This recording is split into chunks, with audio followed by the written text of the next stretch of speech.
So, 1964 lasted 3 months longer for those of us in North America than it did for the Brits.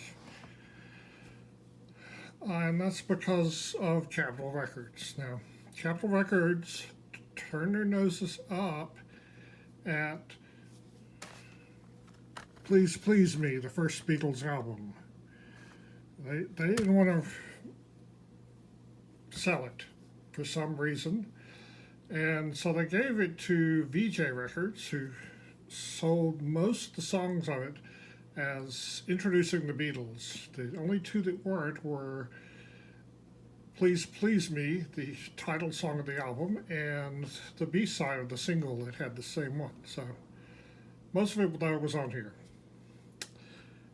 And they quickly realized their mistake. So that came out in 63. So in 64, in the end of 63, like December of 63, the Beatles, British company had with the Beatles, and America got Meet the Beatles. So as it proceeded,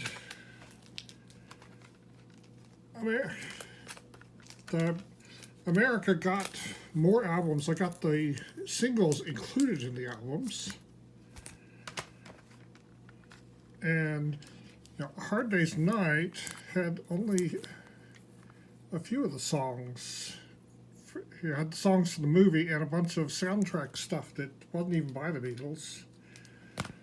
While the British version was a whole album full of songs, which allowed America to put it out here. So this title picture here came out in December of 64. Beatles for Sale. And you could tell it's wearing them out. They had no idea that they were going to be the biggest band ever. In the beginning of 64, they thought they were a passing fad, and they needed to make as much money as they could while they still could. So they did many concerts as they could while they could still do them. And you can tell it's wearing them out looking at this picture.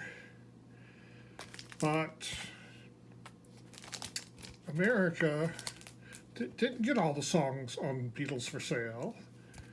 We got Beatles 65, which had about half the songs on there. To its credit, it also had the single I Feel Fine and She's a Woman. So that was something, but it was only half the songs.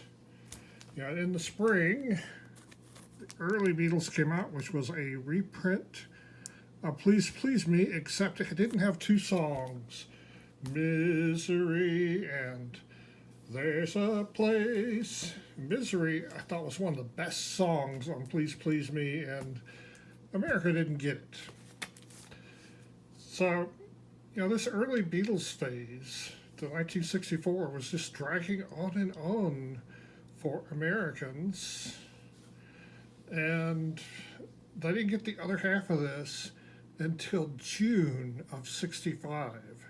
So that early Beatles era, that first year, lasted 6 months longer for North America than it did for the rest of the world, or for Britain. And I met a few baby boomers who don't like the Beatles.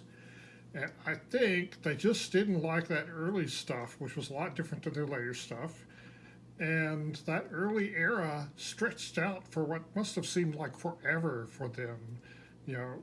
I love these early Beatles songs, but it does sound alien to me in a way that stuff from the 50s does not.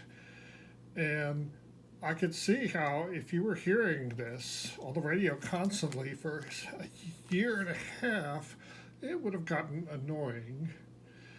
But by June of 65, the rest of the world had moved on. If you watch yesterday's papers, you'll hear that the Rolling Stones seem to have influenced the other British groups more than the Beatles at this point. But the Beatles had moved on too, as shown by I Feel Fine and Ticket to Ride, and Yes It Is. Those are the singles. But you couldn't tell it from America. So, and then Beatles 6 came out.